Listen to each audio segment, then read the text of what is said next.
Hello, and welcome to I Hate Talking, a podcast about talking, including etymology, frustrating topics, current events, and other random subjects. I'm Adam. And I'm Steph. We are married, and we invite you into these discussions with us as we talk about the good and the bad of talking. We hope you enjoy today's episode.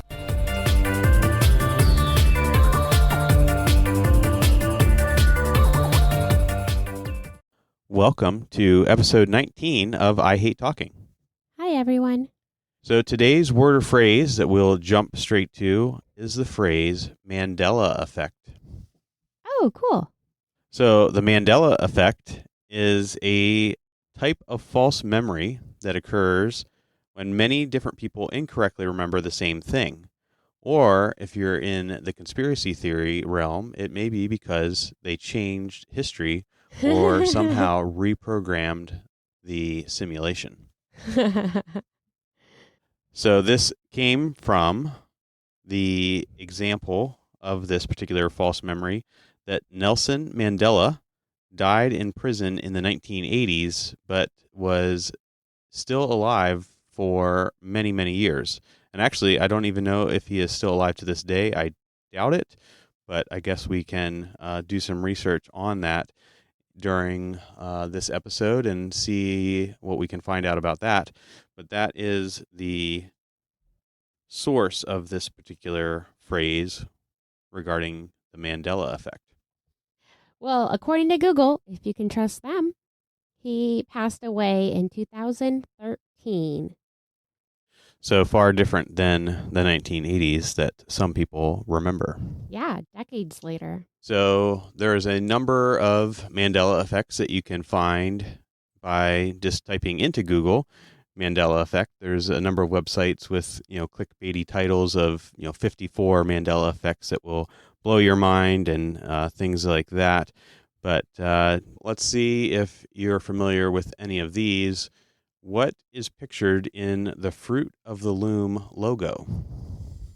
Oh, it's like fruit in like a bowl, like bananas and apples, maybe like an orange. In some sort of container, like a bowl, you said? Yeah. And what kind of bowl would that be? Can you describe that in more detail? It's like just a white or off-white bowl, right? Or maybe no, wait. Wait, is it like more? Yeah. No, I think I'm gonna stick with that answer. So, according to Fruit of the Loom, that their official logo has just the fruit. So, like apple, grapes, maybe some different colored grapes, and that the bowl, or what is typically referred to as a cornucopia or a horn of plenty. I almost said yes. I wasn't picturing a cornucopia. I was picturing that the weaving, the woven bowl is what I thought of. Oh man, should have went with that. Well, there you go. So you did picture in your mind the cornucopia and the fruit contained within, but according to Fruit of the Loom, they never had that particular logo, and it has always exclusively been the fruit. Or if you look at some of their later publications on this, they actually have some pictures that go all the way back to 1926 with regards to their particular logo. So now I want to go through y'all's clothes, like your undershirts, and see. Because I feel like, then why do we all picture the cornucopia then? So we are not sure. This is considered one of the prime examples of the Mandela Effect. And, according to the perception of the cornucopia in the logo, it actually goes back decades. There's a number of false images and things of that nature that describe this. The Fruit of the Loom logo has always contained an apple, green grapes, purple grapes, and leaves. And they actually, there's some websites that did a search and actually went back, like I said, all the way to 1926 to find all the different logos from that time until current. And we're not able to find any particular logos that contained the cornucopia. Huh, okay. What are some other examples then? I got to get one of these right. So one supposed explanation of this is actually that the Fruit of the Loom with the cornucopia was used in knockoff clothing, so that basically there were false manufacturers of clothing that claimed to be Fruit of the Loom, and they used this particular logo instead of the official logo. Oh, okay. So that's why some people would argue that they do have Fruit of the Loom clothing with a cornucopia. But you're saying that that wouldn't be an original.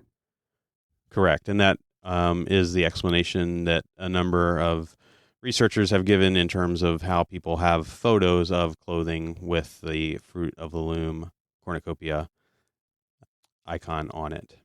Okay. So another popular one that is often cited is the Bernstein Bears.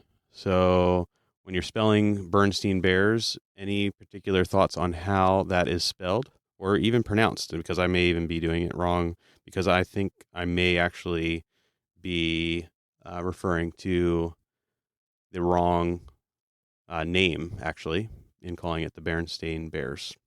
Bernstein Bears. So you're saying Steen, Bernstein. Yeah. and that is the Mandela Effect, is that it would be spelled Bernstein, the Bernstein Bears, but it's actually the Berenstain Bears, Bernstain.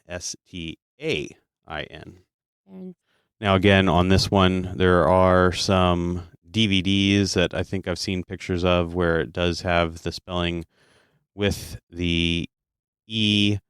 There's even some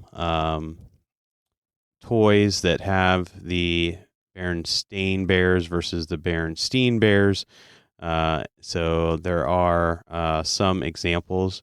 But in all the official books, it is Berenstain, and that is actually named after the authors, Stan and Jan Berenstain. So unlikely that they would get their own name incorrect. I guess not. Bummer for them. Okay, well, did you know that in Star Wars, the Luke, I am your father, was never said? Yep, that is correct. Another popular Mandela Effect where that line is often quoted, but it does not actually appear in the movie. No, his official line is, no, I am your father. Yes, indeed. Another interesting one. So I would have definitely quoted that incorrectly had I not been studying this particular subject. So, Fruit of the Loom, Berenstain Bears, the Luke, I am your father. Another one that refers to some wording, in particular a lyric. How does the song "We Are the Champions" end? Champions, we are the champions. We are the champions, my friend. Well, that's interesting because that's not even Oh, one no. of the Mandela effects, nor the correct answer. Oh, man. Most people, and if you were singing that to yourself or in your head, may have been singing, "We are the champions of the world." But that phrase "of the world" does not occur in the actual ending of the song. What's the end of the song then? We are the champions. Oh, but I said my friend. You said my I friend. added that. Okay. Okay, another quote is for Scump. Life is like a box of chocolates. And that's not correct. Do you know what the original line is? You never know what you're going to get is the ending of the phrase, but I think that's probably correct, but I'm not remembering the beginning of the phrase. He actually says life was like a box of chocolates. Well, there you go. Going back to the "We Are the Champions," there's actually lyric sites that have that lyric on there, but then there's other websites that just say that it ends with "No time for losing" because we are the champions, and then fades into silence. So I guess may have to go listen to the song and come back. All right. And then our kids are asleep right now, but I'm going to definitely ask one of ours who is a big time Pokemon fan that they're saying that Pikachu does not have a black tip on his tail. It's solid yellow. And I would have put money down that the tip was black. There you have it. So yet another one, even in childhood cartoons. All right, so through the power of editing, we actually just listened to the "We Are the Champions," and No copyright here. according to Spotify, the original song by Queen does end with "No time for losers" because we are the champions, and then has a little bit of a instrumental, and then just sort of fades off. The lyrics are correct on Spotify, but on some of these other lyric websites, it does have the incorrect thing stated. Wow, crazy. Can't even trust Google nowadays. All right. And then one of my favorites, because we typically are around a lot of Christians that like to talk about the Bible, and this is one that during the late night conversations can makes people think. So, what animal laid down with the lamb? Okay. Well, I know the answer because, well, now I'm confused. I know what you want me to say because everyone will say lamb. The lion laid down with the lamb. But it is was it like a wolf? What is it? That's correct. So okay, the good. wolf. I started Yes. second guessing myself. So that's Isaiah chapter 11, verse 6, that says, "The wolf shall also dwell with the lamb." So, like you said, a lot of people will think of the lion and the lamb. And there actually is some explanation, perhaps, on the history of that one, because there was a popular song in the 70s or 80s, I believe, where the particular artist had written a song that the lion shall lie down with the lamb. So they perhaps misquoted that particular verse or had something else completely in mind. And that was perhaps what affected people's memory of what the actual Bible verse is. And then also there's a lot of artist renditions of a lion and lamb laying down. But if you actually search, you can search wolf laying down with the lamb, and there's also quite a lot of artist renditions of that particular scene as well. I feel like I can't trust life anymore. Well, how would you spell Chick-fil-A? So Chick-fil-A, I think it's just because people don't know how to spell, because I don't have any particular memory of one way or the other. Maybe this is because Chick-fil-A wasn't really a popular restaurant in my childhood. It's become more of a mainstay here within the last decade or two. But I think I spell it correctly. It'd be Chick, CHICK dash FIL dash A. Yep. Most people leave off the K apparently. So it's more like chic filet. Hi guys, I do not know why I'm here, but my tooth just fell out, so I'm gonna leave this studio. Bye. Well, before you go,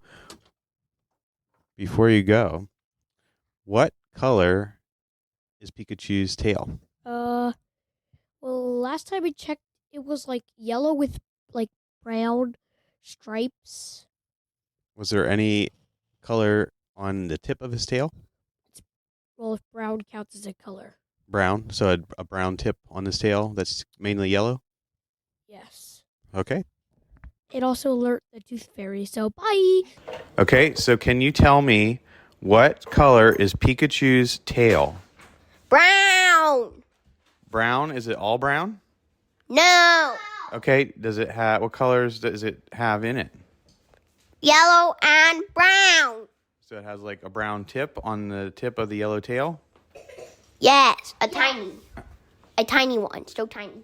A tiny tip of brown on a yellow tail. Excellent. Thank you. Okay, now you just remembered another detail. Go ahead and share. Actually, it's yellow. So it's all completely yellow? No. Not completely yellow. All completely yellow? No. Okay, but it does have some other color on it? Yes. Yes. What other color on it does it have? Brown.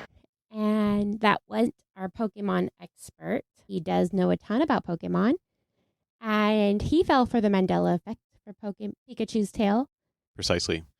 So there's actually a lot of other Mandela effects related to the spellings of words. We've already touched on, I guess, too, the Berenstain Bears and Chick-fil-A.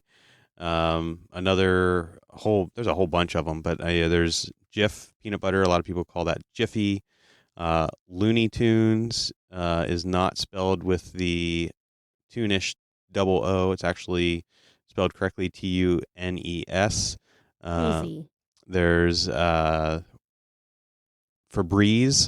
It is not breeze like the wind. It actually only has one E, so it has a single E. There's Oscar Mayer, which actually has an A, so that's Mayer. A lot of people remember E, sort of like the Berenstain. Fruit Loops, again, is the fruit is actually spelled with a double O, like the loops. So again, a lot of people just consider the correct spelling fruit. Okay, this one I got right, which shows my priorities. How would you draw the Target logo? So I would draw it with one red outer circle, a white inner circle, and a red dot. Okay, yes, me too. And I just confirmed from my Target Circle app. And that's what it is. I guess most people put a middle circle in there. But no. Yep. Flintstones having two T's, so Flint and Stones. A lot of people just refer to it as Flynn Stones. So a lot of these, I think, are just not clear pronunciation, or they're actually using improper spelling when it's supposed to be properly spelled, or they're using proper spelling when it should be improperly spelled. So a lot of Mandela effects in that category of just swapping letters or not remembering words specifically. And those I do think fall more in the category of just either misremembering or just not being accurate, or even mishearing or misreading what is there in front of the person. Okay, maybe you've seen this one. What is Waldo and where's Waldo? Is he carrying anything? And if he is, what is he carrying? Well, there were certain Where's Waldo books that you had to find something that he had lost. And I do seem to recall that in some of those that he was maybe carrying an item. But as the standard Where's Waldo character, I can picture him with like his hands on his hips and maybe carrying a cane or a briefcase. Doesn't your sister have all these books? Like she collects them, right? Or used to? We should ask her sometime I believe she does have the copies of all those. what he carries. So what's the answer on that one? So it looks like I can't find a official answer, but it looks like most people agree that it's a cane. He's walking with a cane. A lot of people think he's not carrying anything, or he's carrying a striped umbrella, or is another popular option. Also, his name is actually not Waldo. Do you know that? So I did picture him carrying a cane in some of the images that I conjured up in my mind. And I'm not sure that I knew that his name was not Waldo. Now, in our American versions, it does say Waldo, so you can't blame us Americans for that. But where the books were actually created, his name was Where's Wally? And then when it was translated, American and Canadian releases say Waldo. Well, I am an American, so I think I got that one right then. Yeah, can't blame us for that one. Also, we used to have a dog named Waldo in our early years of marriage. He was an old rescue and passed away since. But we got a lot of kicks and a lot of jokes out of people calling for "Where's Waldo?" It was a sweet pup. There you have it. All right, so perhaps just a few more. This one, again, is just a spelling thing, but what are the brand of pizza rolls? It's Bagel Bites? No, pizza rolls. Yeah, who makes them? It starts with the letter T. Oh, Totino's. Okay, well then there you go. You got that one right. Oh, now this shows my priorities: junk food and Target. Totino's, yeah. So a lot of people will say Tostinos with an S after the O. Tostino. I love my junk food, my Diet Coke, my Target. We've already established all this on this podcast. There you go. Another one that is of frequent debate is the movie Shazam. So have you ever heard of the movie Shazam? Ooh. I feel like I've heard it referenced. I don't know it. And I actually don't know this one either. Apparently, it's like a basketball movie that had Shaq in it, supposedly. But the movie never existed. Oh, so what? never Oh, existed. so it's a good thing I was like, oh yeah, I watched that all the time. Right, exactly. Well, I'm honest at least too, see? So there was never a movie with Shaq in it. There was a movie with Shaq in it, but it was not Shazam, and I don't believe it was even necessarily like basketball as the main plot. Weird, okay. Okay, what is Mr. Rogers' theme song? Well, a lot of people would say that it's a very nice day in the neighborhood, but that wouldn't be Mr. Rogers' neighborhood because Mr. Rogers actually said it's a very beautiful day in this neighborhood. Mm-hmm. Crazy.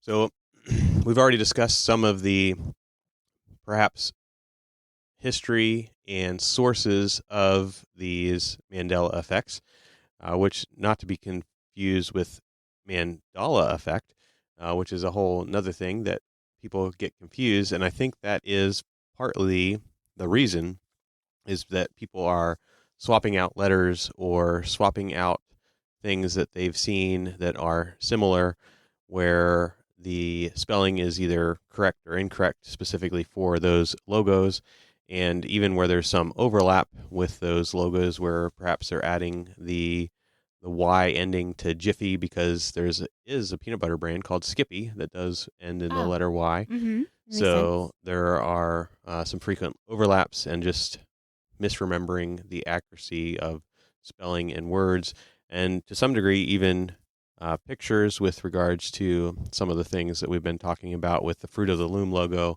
and other things as well.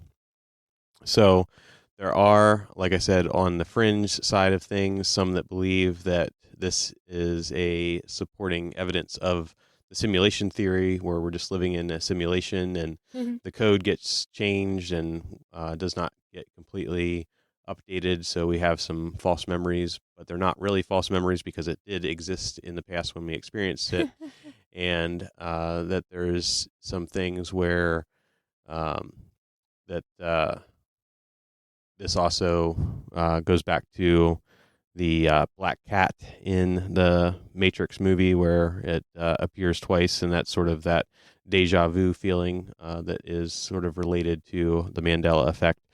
There's also just the power of suggestion. So in addition to me personally holding to the theory that it's just people misremembering or just putting things in the wrong place, and then those errors are cascaded down to other people and across other media platforms, that some of these things could be intentional just as sort of a social experiment to see how far the human mind can be tricked into believing something that's not real.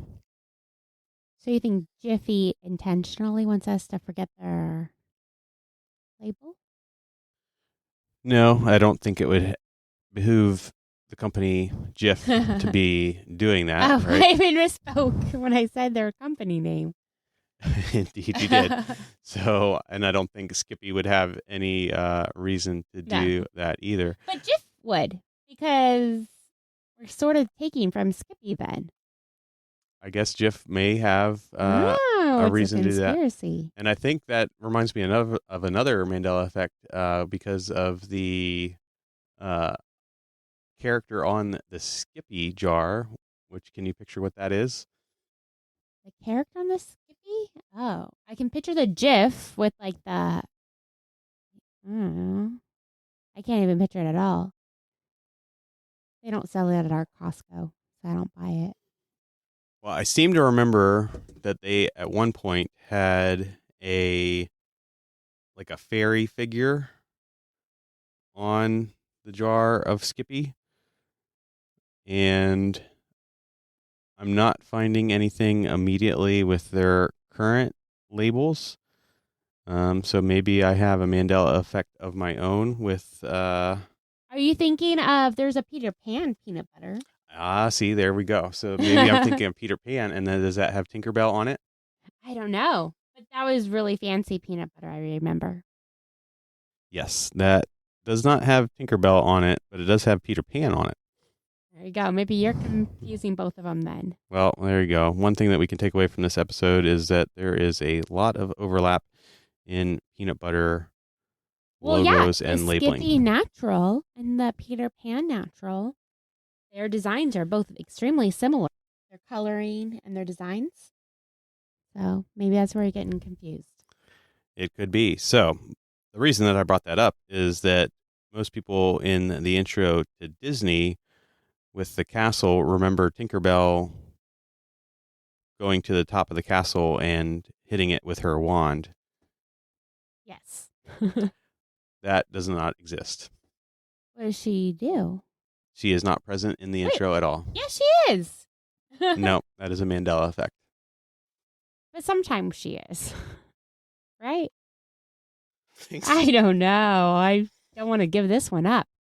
I feel like I should fight for this one and I should fight for Tinkerbell. So we just watched the classic old Walt Disney Castle intro, and it does not have any Tinkerbell. And even when you searched it, you saw sort of an image that looked vaguely familiar with the castle and an overlaid image of Tinkerbell. It wasn't original, yeah. And it has the little caption there, "Never happened." I want to fight for it because I'm sure it did. Yep, and again, don't really see a lot of research that indicates where this came from. There's, again, a lot of people that remember Tinkerbell either dotting the I in flying around it. Disney, or at least flying around, yes.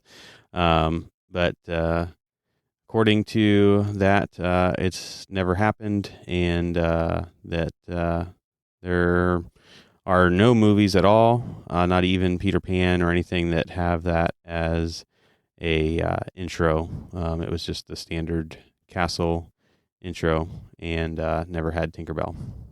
Okay, this really bothers me, but I'll keep trying to figure out where this thought comes from. But other than that, I'm gonna have to concede.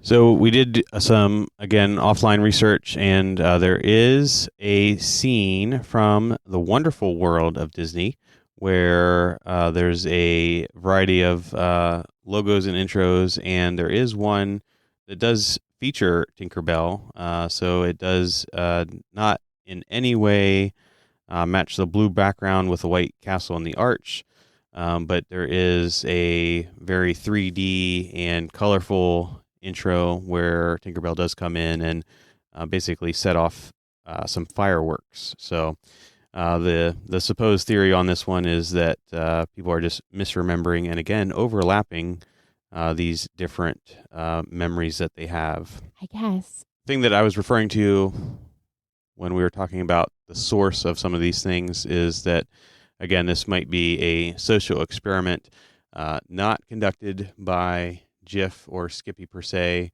As powerful as a company as Disney is, maybe they do have some input into this, but I'm more referring to the powers that be that are determining how far they can push the envelope with what people believe and remember without documented backings of what they are causing these people to think actually happened.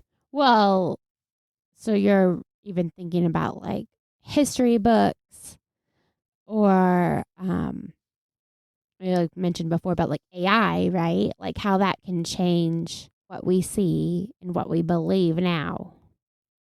Exactly. There's even some reports on AI being asked questions about the Donald Trump assassination and responding that it can't tell the person about that because the Donald Trump assassination never happened. Well, technically, it didn't ever happen. It was the attempted assassination. And that could be either a deficiency in the AI, not understanding that an assassination attempt and an assassination are in the vernacular being what's referred to, because obviously if we say Trump assassination, we know that what we're talking about as human beings, and or it could be something more sinister in terms of the AI being purposely driven to not respond about what actually happened. I just picture you as an old man sitting in your rocker, having your grandkids come sit on your lap and trying to ask them what they're learning about the Trump assassination. And when they like are confused, you're like, let me tell you. And then you can pull up podcasts about it and explain to them what the Trump attempted assassination really was.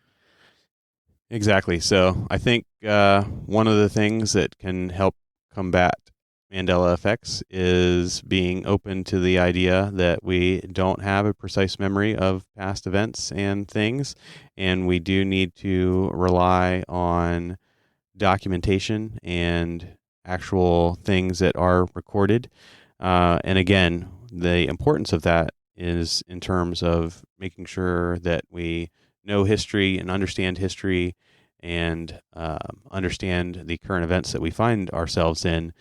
So as we wrap up this episode, one other thing to share is a quote from the book 1984, which says, "The past," he reflected, "had not merely been altered, it had been actually destroyed. For how could you establish even the most obvious fact when there existed no record outside of your own memory?" So can I please keep thinking that Tinkerbell lives there? Because maybe they altered it and screwed up my childhood. That's a very real possibility. Because that's something I know we need to get going. It's been a long episode, but sometimes this could be hurtful, right? Like something that you thought was true and it's not. There's a whole bunch of implications that can go with that. That's true. So if you've enjoyed this episode or have enjoyed previous episodes, feel free to share that, like it, comment on it. Perhaps let us know if we've rocked your world with any of these Mandela effects that we've listed, or perhaps there's one that that you've already been aware of that we didn't get to, and maybe we can revisit that in a future episode. Yep, sounds great. So, from your friends at I Hate Talking, until next time, remember, it is only through talking that we begin the journey to understanding.